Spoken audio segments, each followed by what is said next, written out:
Now on 4, it's live, it's Jonathan Ross, it's The Last Resort.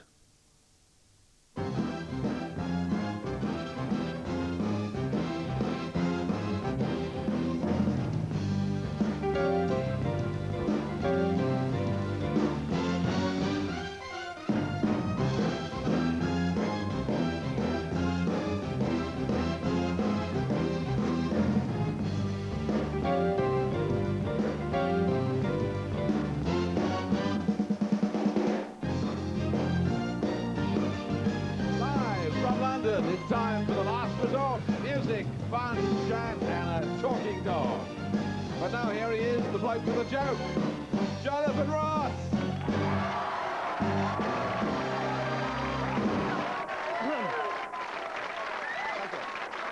Good evening and welcome to another fun-packed edition of The Last Resort. And what a cracker of a show we've got for you this evening. I'll be meeting movie actor Gabriel Byrne. We have the return appearance of Mr. Stephen Murray, teddy bear trainer extraordinaire, and I'll be chatting to Watford's #1 son, Mr. Elton John. You can clap if you want. But that's all coming later. First, if you'll excuse me for a minute, I want to have a quick word with the director. Peter, could you punch up camera #2 on the screens for us, please? Yeah, it's just I thought. Look at the state of this. It's filthy. It's disgusting. Who does the cleaning around here? This is a disgrace. For John Benson, I might have known. Listen, as soon as I've got a bit of a shine drop on the this... comedy accent. Just keep it clean, will you, please? I'll buy you a nice cup of Rosie Lee. You're not an actor, are you, John? Let's be honest. Could you pump up #2 again and we'll see if it's any better? There you are. That's much more like it, isn't it? Why can't you do that all the time? You see, it doesn't take a lot, does it, John? Why don't you hang around and maybe you'll have to clean up after the band? You're on, Governor. Thank you. Now, you know, I've often wondered what it would be like if I could talk to the animals. Just imagine it, chatting to a chimp in chimpanzee. Imagine talking to a tiger or chatting to a cheetah. Now, what a neat achievement that would be. And that's obviously what my first guest tonight thought as well.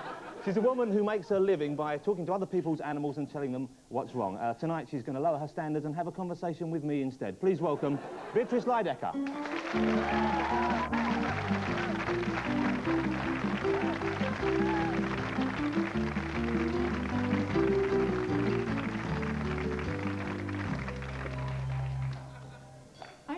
You didn't ask if I could talk to your girlfriend, because that's usually the oh, first that's thing nice, they isn't ask. it? If you can talk to dogs, can you talk to my wife or my girlfriend? What on earth are you going on about? I mean, she's got her problems, poor dear, but she's not that bad. No, you said, well, if she can talk to animals, maybe she can talk to me. So usually the guys ask me to talk to their girlfriends. Maybe in America, but we're ideologically sound over here. We're reconstructed men. I'm not scared to show my emotions, if I could find any. Now, Beatrice, I hinted at what you did then, and then you came out and insulted my girlfriend. Now we can get on with the interview. Tell us what you actually do. I do talk to animals. It's a form of ESP, nonverbal communication. And I do it every day over the air on my radio show and on TV. Now, and I have to be frank with you. The first thing I thought when I heard about this was that you're a nut, basically, that you're off your rocker, because it strikes me as a... Hey, listen, you can call me whatever you want. It's a fabulous life, and I love it. So how do you actually communicate? I mean, do they verbalize? I see pictures in my mind of what the animals see. I feel and experience, just like when you have a dream. You know, everything goes on, but it goes on inside of your head. Well, that's what I experience. When I talk to the animals, I literally see and feel life from their point of view. Must be uncomfortable sometimes, I should imagine. Well, I don't go to the pounds and things anymore. No. I can't handle that. But anything else is not that bad. How did you start in the business? I just walked up to a dog. I had a German Shepherd. I have about 7 German Shepherds now. And I had one that I loved very much. And she died of a brain tumor, and it was through several experiences. I talk about it a lot in my books and stuff, but it was through experiences of her death and things that happened that I got into this. So how do you use this, this power, I guess, this talent? How do you use this to benefit people? What do you do?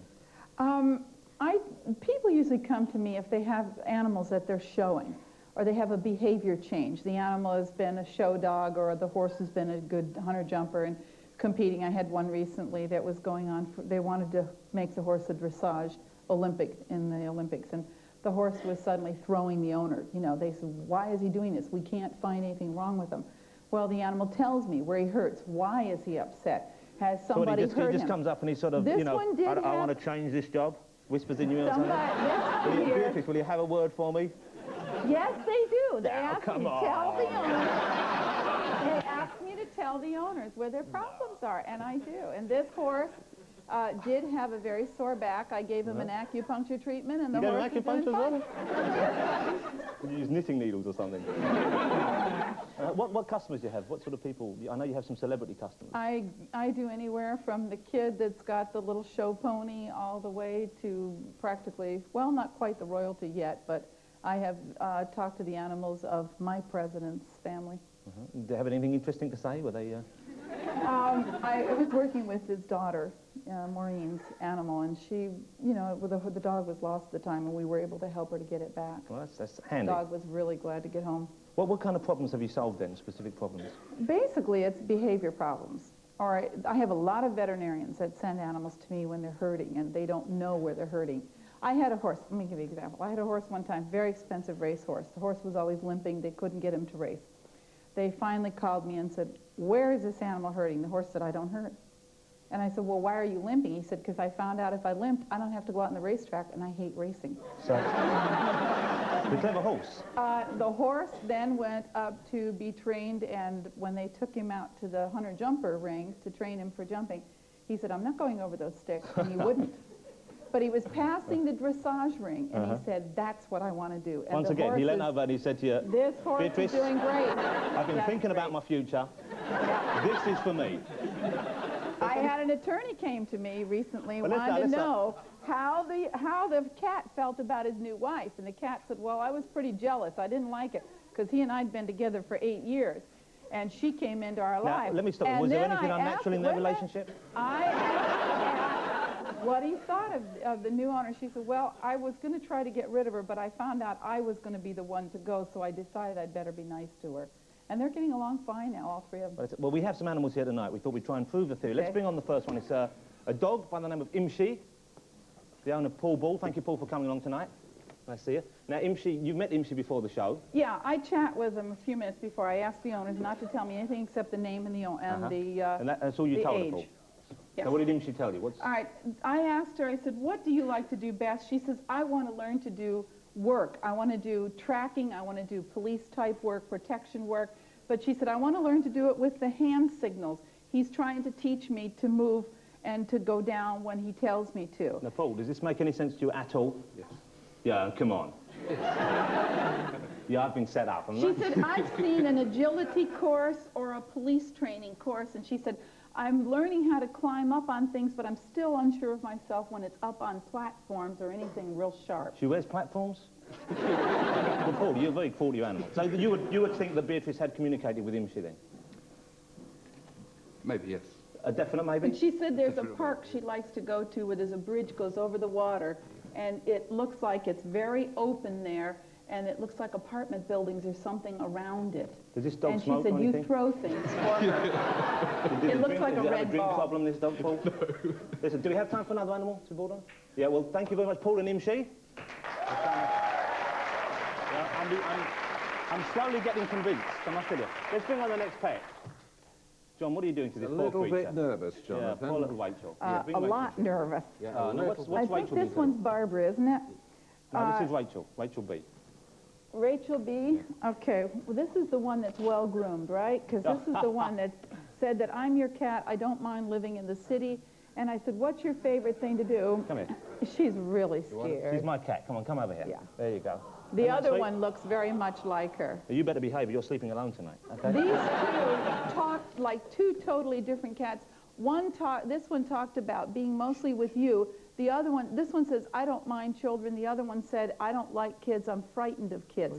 The other one talked about being afraid and running through the street somewhere. This one never talked about being afraid of anybody. Says, I've had nothing but love and care all my life. Well, you know that's other remarkable, Beatrice, because I've only ever given her love. Let me tell you sincerely, folks. Well, apart from that one evening. But that's good, because now we have time for one more pet. Will you take poor little Rachel, take her home. Oh, good Lord. There you go. Pull up, babe. What was she saying to them? Was she saying she didn't like John or something? She's just Now, we have one more animal. We have Jacko, is that right? Jacko the donkey? That's the kid's name, don't be cruel. Hello, Jacko. Got a tree bomb. Now, what's Jacko been saying to you? All right, Jacko said that he went someplace where there were a lot of people and there were banners everywhere, and he remembers seeing ponies with kids walking around. He said, I wasn't being ridden, but there were animals that people were looking at. And then he said, I had this small brown horse, or it was a pony, a small animal, just a little bigger than him. He said, I miss him. He couldn't walk very well, and he vanished. So is this... And he said he left the place.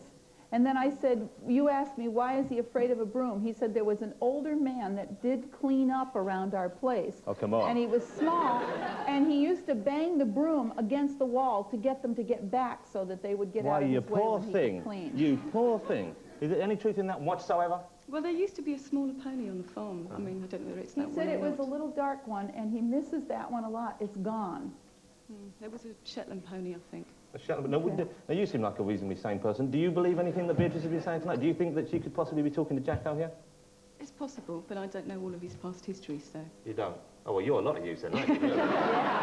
We'll book this one. Listen, thank you very much for bringing it on, Sue. Okay. Off you go, Jacko. Listen, Beatrice, I've got to admit, you've almost convinced me. I'm partial there, but I know it doesn't matter to you one way or the other whether I believe you or not. No. And you're right to think that way. Listen, thank you for coming on. Beatrice Lydecker. You're welcome. Thank you very much.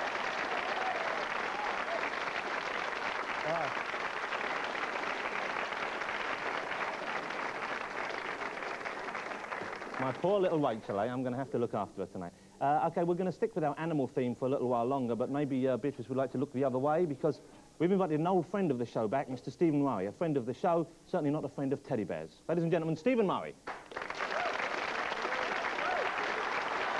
There you go, there you go. Question: is escapology a dying art? Answer, only if you get it wrong. But seriously, folks, you've seen Houdini, you've seen Paul Daniels, you've seen Mrs. Peters from the Laundrette, but these are mere amateurs compared with the great Mendoza, teddy bear escapologist extraordinaire. Tonight he's going to perform for you the Big Bang. And I'm not talking about the computerization of the stock exchange or the well-known theory of the beginning of the universe. No, I'm talking about a death-defying feat of global significance. Because this wire leading up Mendoza's bottom is attached to a surgically implanted explosive device, which is set off by this plunger. Furthermore, we take this steel chain and we wrap it around his little body like so, around his head, around his head to his toes, completely immobilizing all his little limbs, and then we padlock it like so. Furthermore, we place him in this steel chest, which we secure with this leather strap. An impossible situation, ladies and gentlemen, and a very dangerous one, I assure you, because on the count of 5, I'm going to press this plunger and set off the explosive charge. However, by that time he will have escaped his chains. He would have pulled out the explosive device with his teeth. He would have got out of that chest, and he'll be sitting under your chair, sir. Yes, you. Hard to believe, isn't it? But then, so are a lot of things on this show. Okay, here we go. 5, 4, 3, 2, 1. Would you look under your chair, please, sir? Sorry, yes. Don't mess me around. Come on. What? Oh, well, maybe nip back for some cigarettes or something like that. Better just take a look. Yes, he's a bit singed, but I think he's all right. Oh, well, you win some, you lose some, ladies and gentlemen. That's showbiz, isn't it? But I would like to say, I wouldn't ask these bears to do anything I wouldn't try myself first. No, it's absolutely true. I'm willing to risk my life for the sake of art, ladies. I'll tell you what, I'll prove it to you. I'll prove it. I'll lie on the table here. I'll lie on the table. Would you, Jonathan, could you please just tie me down? Yeah, just tie me down as tight as you can. I want to put this fire out here. There is a small fire down here, ladies and gentlemen. Occupational hazard. Okay. Here we go. Just tie me down, secure me down like this. Okay. Absolutely marvellous. It's just like being at home, isn't it, eh? Now, don't try this at home, ladies and gentlemen. It's very, very dangerous. Are you okay now? It's okay, I'm okay.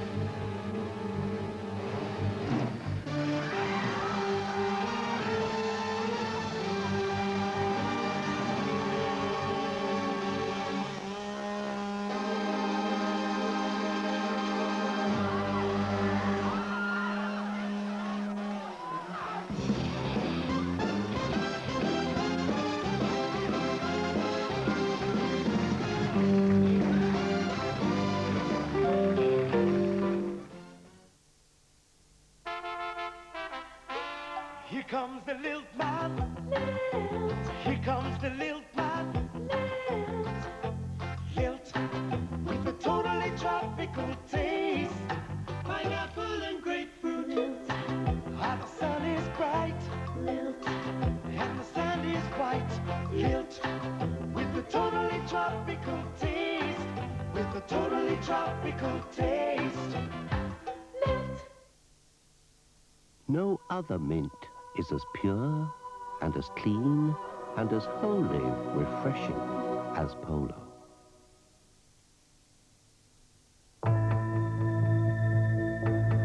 It's always the quiet ones you have to watch out for.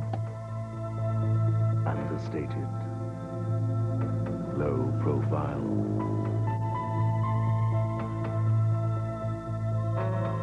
But frequently more powerful than they appear.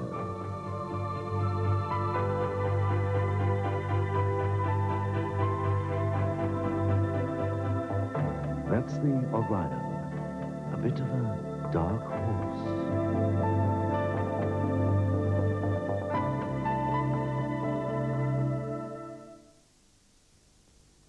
Excuse me. Thank you. Sorry. There you are, Debbie. What is it? What do you mean, what is it? I mean, what is it? I asked for a lolly, you bolly. It is a lolly. No, it isn't. It's a chalk ice with a stick stuck in it. Debbie, that is a Lion's Maid favourite centre. The most expensive lolly they had, as a matter of fact.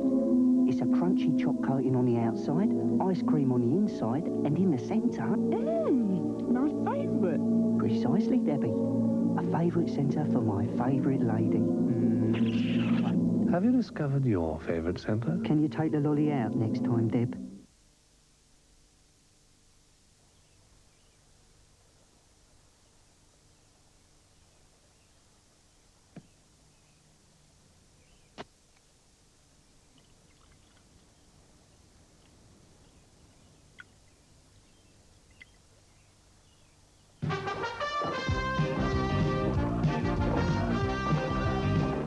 Don't believe it. No, real draft Guinness in a can.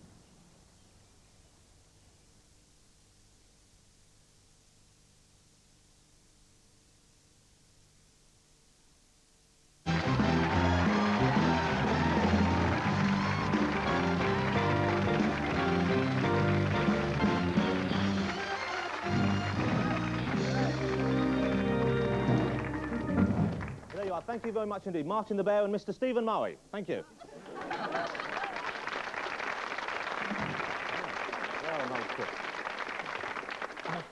Now, for someone who got into films by accident, then my next guest hasn't been doing too badly at all. In just 7 years, he starred in over a dozen movies, including Defence of the Realm, Gothic, and the steamy new thriller Siesta. Please say hello, even. You can say ho if you want. It's kind of like a New York greeting, isn't it? Ho! Please say ho to former archaeologist, teacher, and failed plumber's mate, Mr. Gabriel Byrne.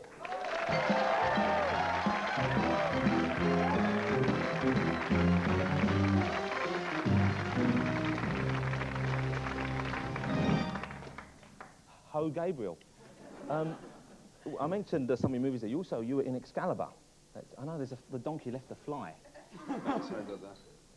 Yeah. You're going to come back as one Sorry, now. what were you saying?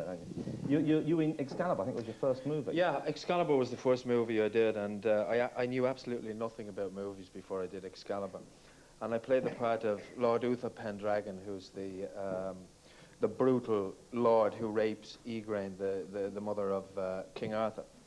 And Katrina Borman, who was playing the part, she's getting married tomorrow, by the way, so I just want to say... This is the director's daughter. Yeah, and he said, it's very simple. He said, there's a fire, and you come along and you rape Igraine. So I said, okay. So we did the scene in kind of like mid-shot, and then the assistant director came along and said, that's okay for you, Katrina, you can go. So they brought in a cushion, and I said, what's that? He said, it's a cushion. I said, I know, but what's it doing here? He said, that's Katrina. She's not being used for this shot. So I actually had to hump the cushion for 5 minutes. It's true. Hard to get your motivation up for that kind of thing, isn't it? Sure. You've done quite a lot of sex scenes. I think most of your movies, I think apart from Defence of the Realm, have had kind of sex scenes in. Now, I know you're an actor and presumably you're distanced from the performance, but can you relax enough to enjoy what you're doing, or is it all... Well, you know, this is a question that people ask a lot. I think that there's no doubt about it that, you know, people in the movie business say that it has happened between actors before the camera, you know, in certain movies. Do you want to name these movies for me, No, Gabriel? if you don't know them, I'm not going to tell you. But it has happened. But it's such a technical process, you know, that usually the actress is very nervous and you're nervous and so forth. And you have to be, well, when you're in a situation, for example, where you're involved in ludicrous conversations with the cameraman saying things like, am I blocking the breast here? Or is the breast blocking me? Okay, so whatever. So it's not anything that... That must be quite some breast that's able to block you. I'd like to see that film. I really would. You've worked with loads of some of the brightest new actresses around, and some of the most attractive ones as well. Isabella Rossellini, Ellen Barkin, Shelley Long, people like that. Have you ever encountered the temperamental type? Yeah, you do get people, not just actresses, but I mean actors who are temperamental. I've been very lucky to work with some of the most talented and beautiful women in the film business. I mean, I was married 3 times last year, once to Kathleen Turner, once to Isabella Rossellini, and once to Shelley Long. But you lost some weight, didn't you?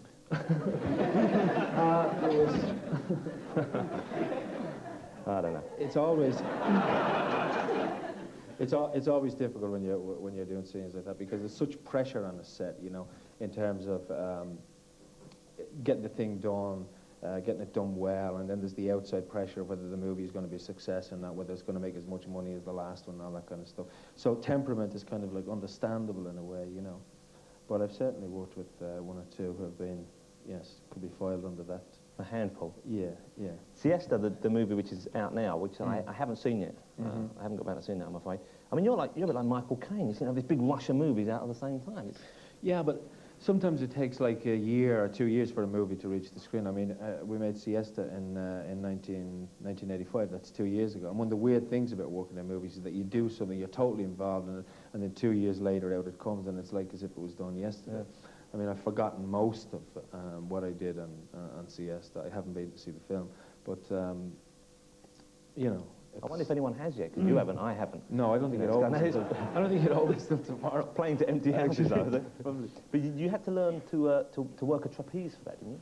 Yeah, that was one of the things. Like when you read a script and you just skim over a line which says Augustine is swinging from a trapeze 50 feet in the air, and you kind of say, yeah, okay, and then you don't realise the actual work that goes into that. And I spent 3 weeks learning how to do the trapeze, and I said to the guy, well, where's the safety net going to be? And he said, there's no safety net. And I said, what do you mean? He said, it's too dangerous. I said, what do you mean it's too dangerous? He said, if you fall the wrong way into the safety net, you'll break your neck. I said, well, what happens if I fall on the ground? He said, well, that's, yeah, true. Never really thought about it. There's a kind of logic there, though, isn't there? Yeah. Hello Again was another film I had Shelley Long in, who I mentioned earlier, yeah, which I think you shot out in Hollywood, in Los Angeles. Did you like working there? Do you think you could base yourself there? Los Angeles, that's... Get out of here. Want to do a sex scene with you? Yeah, Los Angeles is a place where, you know, on one level you've got to take it very seriously, because it is the home of the movie business. It is the factory from which all movies come. But you can't take it seriously on many levels, you know. At the same time, it's a wonderful experience that I certainly wouldn't have missed. And I worked on a film there where there was a guy whose job was to look at the script for words that might offend certain members of the cinema-going public. So one of the words in it was shit, you know. And he said, listen, we can't say this. So he went away and he came up with about 8 different alternatives to shit, you know. And eventually we ended up saying poo. So yeah, no, I'd have been offended. I'd have been offended, frankly, if I heard you say poo in a movie. I really would. You know, I forgot my next question, Gabriel. Oh, it doesn't matter. Ask me. I'll ask you anything. You're considered a kind of heartthrob. You're seen as one of this new group of young actors who are very fanciable, it seems, and bankable for that reason. But didn't you, at one time you trained to be a priest? Yeah, I spent 4.5 years in a seminary, about 25 miles from Birmingham, about from the age of 12 to 16 and a half. I was there from 1962 to about 65. If there's anybody there who remembers me, I'd love to hear from them. It was something that I wanted to do. It was like a romantic thing to do, to go away to be a priest, and I just found myself at 12 years of age on a boat leaving Dublin for London, and I really thought that that's what I was going to be. And fortunately, I got sense after about 4.5 years and bailed out, you know. You wouldn't have got to work with Isabella Rossellini, would you? I certainly would not. Maybe you would, I don't know. Listen, Gabriel, unfortunately, we run out of time. Okay. Thank you very much for coming on. Okay, Mr. Jonathan. Gabriel Byrne. Thank you. I don't know why I forgot one. Hang around. Okay, now it's time for music, and I'd like you to welcome a very special guest indeed. He's one of the true superstars of rock, and he's going to sing a Jim Reeves classic for us tonight called He'll Have to Go. Please welcome Elton John.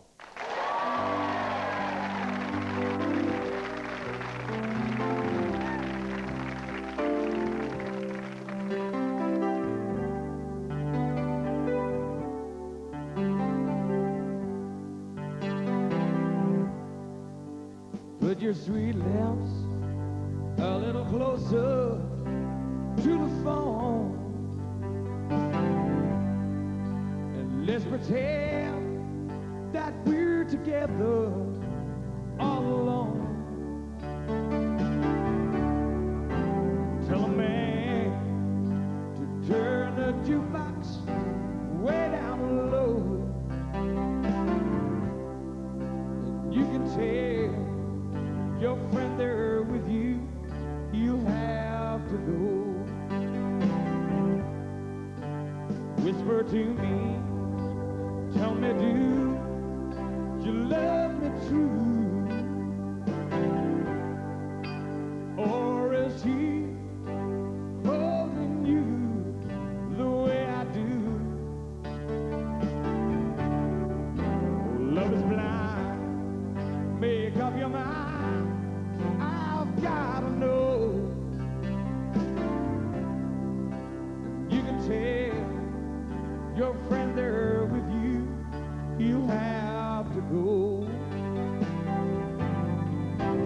You can't say the words I wanna hear when you're with another man. Tell me, do you love me, yes or no? Darling, I will understand.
Put your sweet lip a little closer to the phone. Let's pretend we're together all alone. Tell a man to turn the jukebox way down low. You can tell your friend there with you, you'll have to go. Oh yeah, yeah, you can tell your friend there with you, you have to go.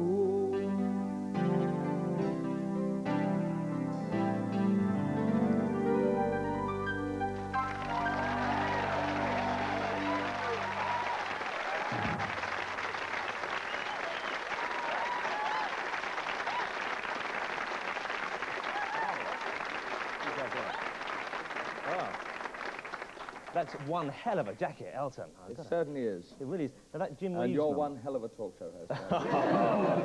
When you playing the video? You silver-tongued person. I know. Are you a fan of Jim Reeves? You just did a Jim Reeves? Yeah, I like that old country and western music. Great songs, Patsy Cline, all that bit. What about the new country stuff that's out now? There's some really good stuff, actually. The guy called Steve Earle. We had Nancy Griffith on last week. No, she's really good too. Yeah, hot stuff. There's another guy with a very thin face. Dwight Yoakam? No, the other guy. You Lyle mentioned Lovett? Lovett. I know them all, don't I? You certainly do. It's all in the notes, that's why. See how you see how good you are on Mrs. Dale's Diary. Yeah, exactly, yeah. How good can anyone be on Mrs. Dale, though? I'm excellent. I'm that old, you see. No, it was your birthday March this year. We missed it this year. Yeah. The year before, you had that massive party, didn't you? You were 40. Yeah, 15 horses died, 16 people were carried away to the local hospital when the fireworks... I didn't know fireworks were going, but yeah, 40 was a big year. Now, what kind of presents does someone like you get? Because presumably you can buy just about anything you would want. So what can people give you? Oh, I got a machine gun for Rupert Murdoch. And One more four. Four. Yeah. It's very hard to buy me anything, actually. So usually I ask for things for the garden, you know, like trees and stuff like that. Things to pop around. Vegetables. Well, let's face it, darling, there's been a couple of those on this show tonight, isn't there? Oh, it's hardly fair. No. You got the donkey was fine. Yeah, the donkey was great. What about the sport? I mean, you're associated with Watford, obviously, who have now been relegated, I believe, down to the... Yes, we have indeed. We didn't have a particularly good season last year. Everything happened in 1987. It was lousy. Yeah. Are you still looking for a buyer for the team? No, not really. It was democratically voted at the Football League meeting that we couldn't get Mr. Maxwell involved. So at the moment, I'm just I'm ploughing on. I never was going to leave anyway. You're going to still be involved? It's just that if anything happened to me, for example, later in the programme, you'll see why. Nothing, there's no other benefactor for the clubs. But I mean, I really enjoy the club and I love the club. And the things I enjoy most about the club are being involved on a day-to-day level. And the last 2 or 3 years, I've been touring a lot and being miserable a lot last year. And things weren't too good. And it disrupts the players. It disrupts the feeling of the club. And we had a bad season, now we've got to fight back, and I've got to make sure we do. So do you see it's almost like it's a real job as opposed to the sort of rock star? It's not a job. It's I've never seen it as a job. If it was a job, I wouldn't do it, actually. It's a pleasure, but the pleasure that I get out of it is being involved with the team work of people that work at the club. And maybe after 10 years, you get a little stale at things. It happens in a career. Yeah. You know, you go on the road for 5 or 6 years, and you have good success, and at the end of it you think, oh, you're worn out and you need to stop for a little while. You need a break. And in the end I felt as if it was nobody else's fault, but I felt as if I was going around the world buying Mark Falco to buy players, and it was nobody else's fault, and it's something that I have to sort of get re-established on a day-to-day basis with the club, which I enjoy. What about you have a new album coming out, which I believe is Reg Dwight Strikes Back? No, it's Reg Strikes Back, actually. Yeah. And presumably you didn't like the name Reg, and understandably, which is why you changed I didn't like the name Reg either. Well, that's a low body blow. It certainly is. Yes. But you changed it to Elton Hercules John, which is perhaps equally silly. It is extremely silly, yes. So why now go back to using Reg on an album? Well, you know me another pop star called Reg, you see. It's like, no, after last year, it's a tongue-in-cheek title. And after I was so sick of seeing myself in the paper, I think everybody else was so sick of seeing myself last year. So it's kind of like there is a little bit of Reg here, and also I'm selling a lot of my life now. I'm getting rid of a lot of stuff. Well, we'll get onto that in a minute. We're going to have a look at a clip of your new video, as you said. Oh, so let's have a look. You didn't know that, did you? No, I didn't know. Let's have a look. I've always said that one's enough to love. Now I hear you bragging one is not enough. Well, someone told me on a satisfied. You got plans to make me want a 4 or 5. I guess this kind of thing's just in your blood, but you won't catch me coming up my love. I ain't no puzzle piece that needs to fit. If it takes more than me, let's call it quits. 'Cause I don't wanna go on with you like that. Don't wanna be a feather in your cap. I just wanna tell you, honey, I ain't mad, but I don't wanna go on with you like that. Whoa.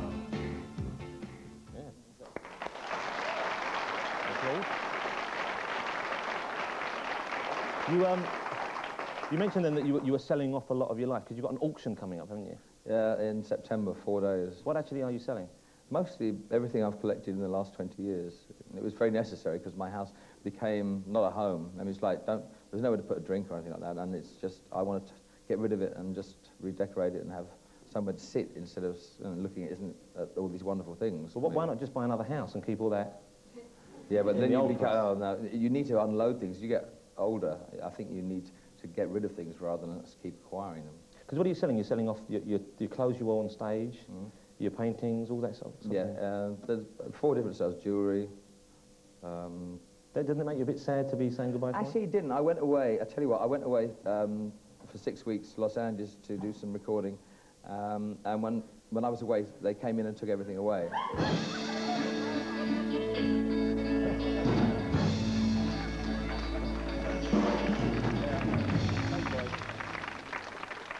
That's great timing on That's the show, a buzz, right? isn't it? Yes. So this is one of things for sale, isn't it? Yeah, this is there. That's made out of Roundtree's chocolate, and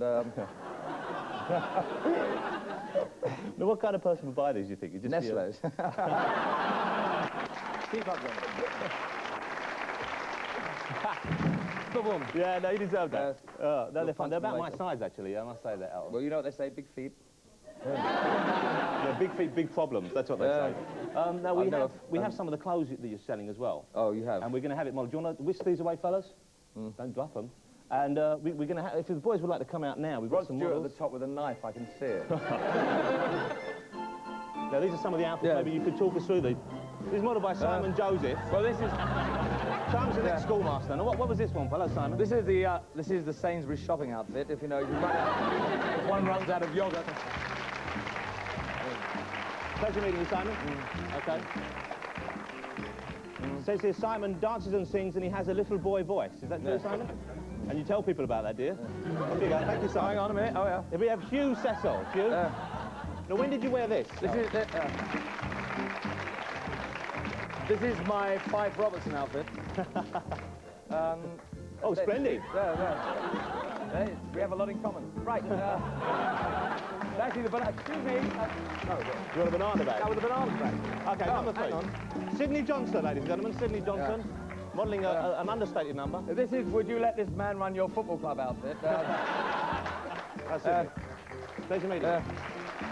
Very nice. How yourself? Yeah. God, things run very quickly on this show, didn't it? He doesn't want to be rehearsal. That took 10 minutes longer, didn't it? It was getting Sydney out the door, though, wasn't it? But the bananas detach and look really good on a basic black evening suit. I bet they do, yeah. How many of those kind of outfits did you have, though, that are Enough. portion? Enough. You A never lot. counted? Yeah. Did you have any favourites that you're actually going to hold on to? Well, I mean, you can't really unleash all of them on the public at once. I mean, you don't want a glut of people walking down the road looking like that, do you, really? So, there's a lot. Yes, I cornered the sequin market, really, for a long time. Yeah. Does this mean that we might well be seeing a new image with you? You're going to kind of get away from that glitz? Yes, obviously. So this is the new you. Well, no, and actually, on stage, I really want to go. I mean, some of those outfits last year when I did the last tour in Australia, well, the year before, I felt rather silly. And when you get to a certain age on stage, I think it's about time. You're very polite. It's about time I wore, well, it came down to basic black, really. So you don't want to look like Sydney wearing it on stage, basically? No, well, I felt like Sydney wearing it on stage, actually, and I looked like Sydney wearing it on stage. Listen, Elton, you've done some of your songs, you've written some wonderful ballads, some very moving pieces of music.